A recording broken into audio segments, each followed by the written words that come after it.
শুয়ে শুয়ে শুধু ভাবছিলাম আজকের ঘটনাগুলো। মনে মনে বারবার প্রিয়ার মিষ্টি কণ্ঠস্বর বাজছিল। তার হাতে আমার হাত ধরা, তার গালে দেওয়া আদ্য চুমুর স্পর্শ যেন এখনও আমার শরীরে লেগে আছে।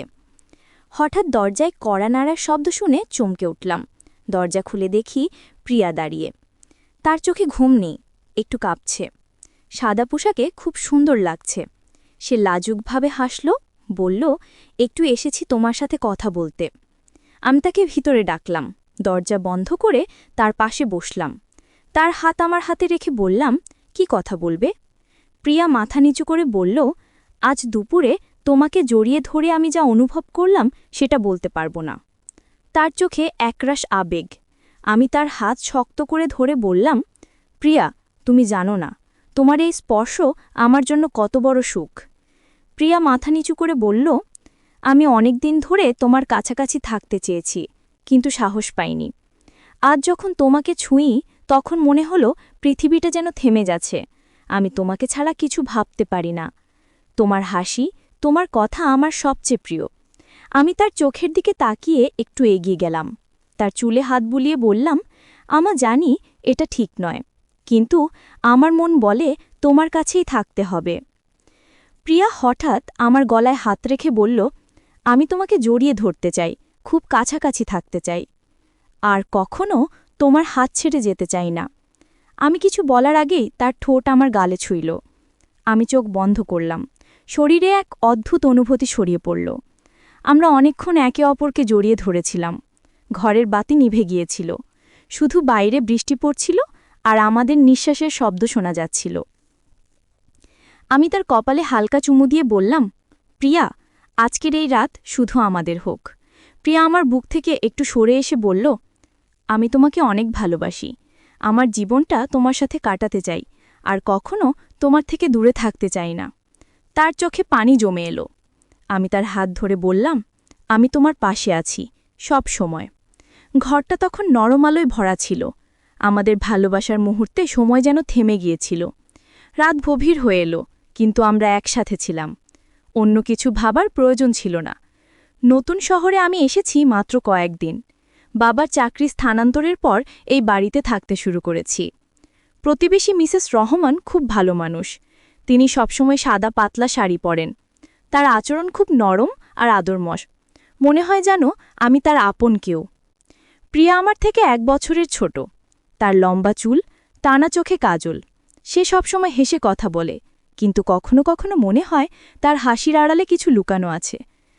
সেদিন সন্ধ্যায় হঠাৎ বিদ্যুৎ চলে গেল। বাবা মা তখন বাইরে। ঘরের ভেতর অন্ধকার। প্রিয়া তার মায়ের গায়ে হেলান দিয়ে বসেছিল। আমি সামনের সোফায় বসে চুপচাপ তাদের দেখছিলাম। মিসেস রহমান বললেন, এই বৃষ্টির রাতটা একদম নিঃশব্দ। শরীর কেমন করে জানিস রাফি? একটা উষ্ণতা খুঁজতে ইচ্ছা করে। তার গলায় এক ধরনের ব্যাকুলতা ছিল, যা আগে কখনো শুনিনি। আমি বললাম, আপনার কি ঠান্ডা লাগছে? মিসেস রহমান হাসলেন, বললেন, হয়তোবা আদর পেলে ঠিক হয়ে যেত। আমি একটু চমকে গেলাম। বললাম, আমি তেল এনে দিই, গায়ে মালিশ করে দেব? তিনি বললেন, তেল দিয়ে কি হবে, ভালোবাসার ছোঁয়া লাগবে। তার কথা শুনে আমার বুক কেঁপে উঠল। প্রিয়া তখন চুপচাপ মায়ের কাঁধে মাথা রেখেছিল। হঠাৎ মিসেস রহমান তার মাথায় চুলে হাত বুলিয়ে দিতে দিতে বললেন, প্রিয়া তো খুব আদুরে, আর তুই রাফি খুব গম্ভীর। তোর মুখে তো আমি হাসিও দেখি না। আমি বললাম, আমার হাসার ইচ্ছে থাকে না, কিন্তু আপনাদের দেখলে ভালো লাগে। মিসেস রহমান নরম গলে বললেন, আমাদের শুধু দেখে চলবে না, ছুঁয়ে দেখতেও শিখতে হয়। মিসেস রহমানের কথা শুনে আমার শরীরে উত্তাপ ছড়িয়ে পড়ল। এ নীরব অন্ধকার রাত, বৃষ্টির শব্দ, আলতো কথা, সবকিছু মিলে মনটা অন্যরকম লাগছিল। হঠাৎ মিসেস রহমান দাঁড়িয়ে আমার পাশে এসে বসলেন। তার শরীর থেকে হালকা আতরের গন্ধ আসছিল। আমাদের চোখে চোখ পড়ল। মিসেস রহমান বললেন, ভয় পাচ্ছিস? আমি তোকে খেতে যাচ্ছি না। আমি না বলতে কেউ কিছু বললাম না। তিনি হাত বাড়িয়ে আমার গলায় হাত রাখলেন। ঠান্ডা আঙুল, কিন্তু ছোঁয়াটা ছিল খুব উষ্ণ। প্রিয়া তখনও দূর থেকে তাকিয়েছিল। সে কিছু বলছিল না, শুধু চোখ দিয়ে বুঝাতে চাইছিল। মিসেস রহমান বললেন, তুই একা মানুষ, এখানে তোকে ভালোবাসার কেউ নেই, তাই না? আমি মাথা নিচু করে রইলাম। তিনি বললেন, ভয় নেই, আমি তোকে ছায়া হয়ে আগলে রাখব। এই বলে তিনি আমাকে জড়িয়ে ধরলেন, একটা নরম আলতো জড়িয়ে ধরা যা আমি কোনোদিন পাইনি। তার কাঁধে মাথা রাখতেই মনে হলো সারা পৃথিবী থেমে গেছে। বৃষ্টি তখনও পড়ছিল, টিনের চাল বেয়ে টুপটাপ শব্দ। আমার বুকের মধ্যে অন্যরকম এক নরম অনুভূতি। এই ছিল মিসেস রহমানের সাথে আমার প্রথম নীরব বন্ধুত্বের মুহূর্ত। শুয়ে শুয়ে ভাবছিলাম, আমার মন কোথায় যাচ্ছে। মিসেস রহমান আর প্রিয়ার কথা বারবার মাথায় আসছিল। তারা দুজনেই আমার খুব কাছের হয়ে গেছে, কিন্তু ভাবতেও পারছিলাম না এত দ্রুত আমাদের সম্পর্ক এতটা ঘনিষ্ঠ হবে।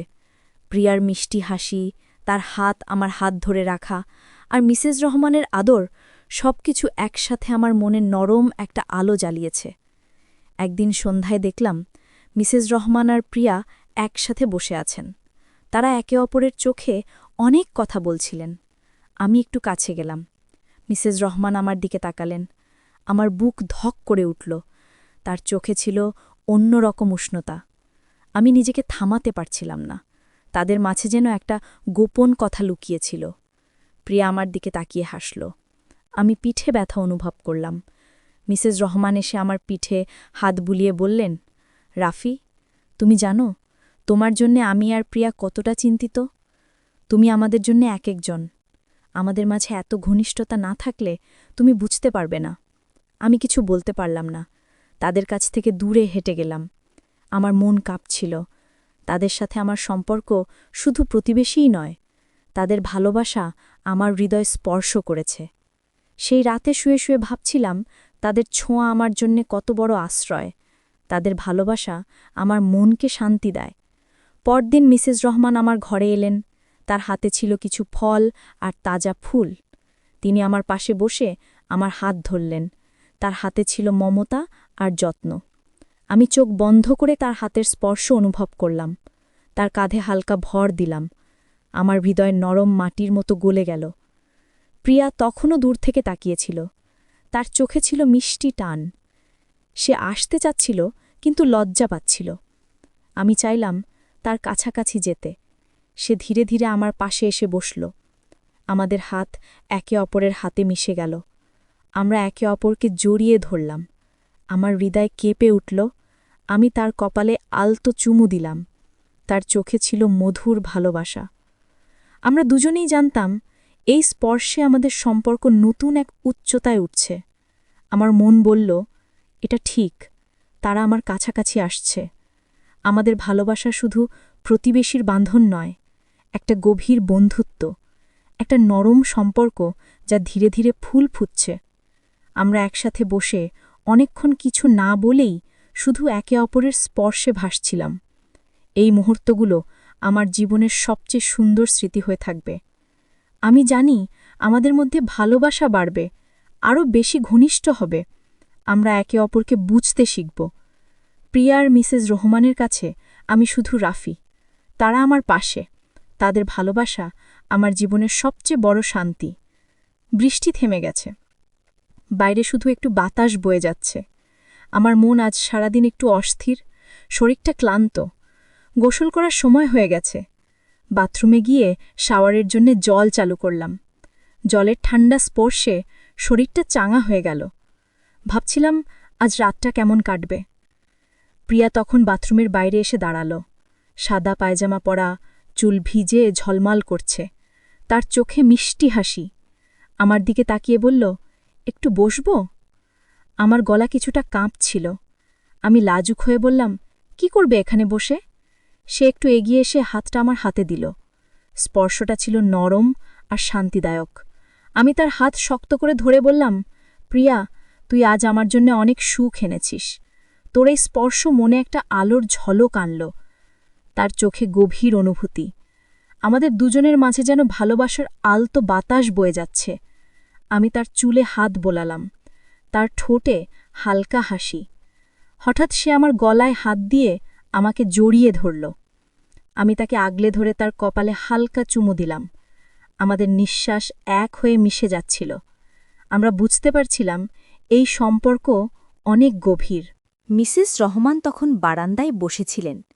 বৃষ্টি পড়ে যাওয়া সকালের সতেজ বাতাস আমাদের ঘিরে ছিল।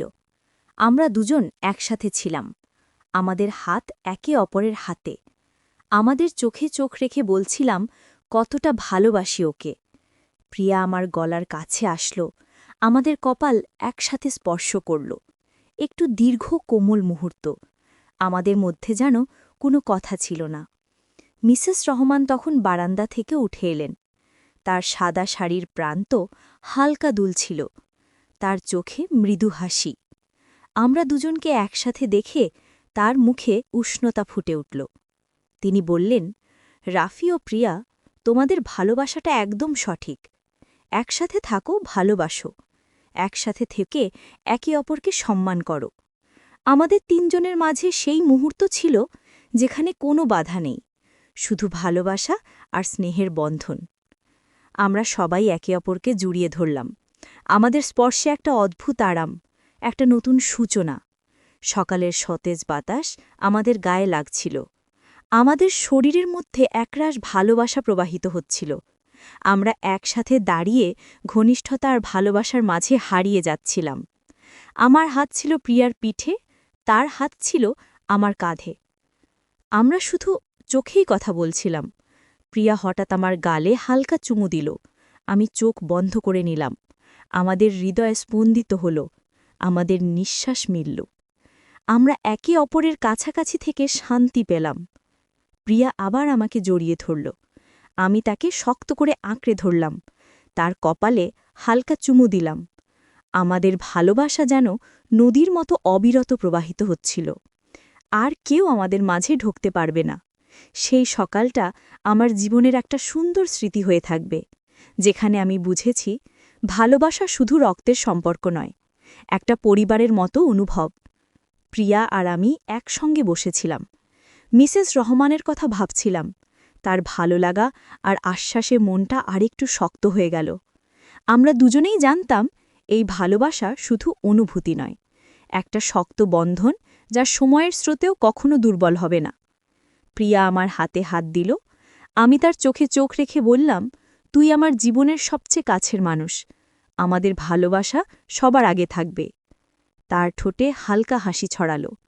আমরা একে অপরকে ভালোবেসে এই সম্পর্কের গভীরতায় ডুব দিলাম। হঠাৎ মিসেস রহমান এসে আমাদের কাছে বসলেন। তার চোখে উষ্ণতা আর ভালোবাসার দীপ্তি ছিল। আমরা তিনজন মিলে বসে গল্প করতে শুরু করলাম। পৃথিবীর সব দুঃখ কষ্ট যেন দূরে সরে গিয়েছিল। মিসেস রহমান বললেন, তোমাদের এই ভালোবাসা রক্ষা করো, একসঙ্গে থাকো আর সবসময় একে অপরকে সম্মান করো। এই বন্ধন যেন অটুট থাকে। প্রিয়া আর আমি একসঙ্গে মাথা ঝুঁকিয়ে চুপচাপ থাকলাম। আমাদের হৃদয়ে গভীর শান্তি নেমে এলো। সন্ধ্যা গভীর হল। ঘুম আসার আগে আমার একসঙ্গে হাত ধরে রইলাম। এই মুহূর্তগুলো মনে রেখে আমাদের ভালোবাসার গল্প যেন অবিরাম বয়ে চলে। পরদিন সকালে সূর্যের কিরণ যখন ঘরে ঢুকল, আমরা সবাই নতুন স্বপ্ন নিয়ে জেগে উঠলাম। ভালোবাসা আর স্নেহের মধ্যে আমরা পথ চলতে থাকব, সবসময় একসঙ্গে। গল্পের এই শেষ অধ্যায়ে আমাদের ভালোবাসার সুর শেষ হয়নি, বরং শুরু হয়েছে এক নতুন যাত্রার, যেখানে বাধা নয়, শুধু হৃদয়ের গভীরতা আর বিশ্বাস। এই ভালোবাসা দিয়ে আমরা জীবন সাজাব, একসঙ্গে থাকব, একসঙ্গে হাসব, একসঙ্গে বেঁচে থাকব। এভাবেই শেষ হলো আমাদের গল্প, ভালোবাসা, সম্মান আর মানুষের বন্ধন।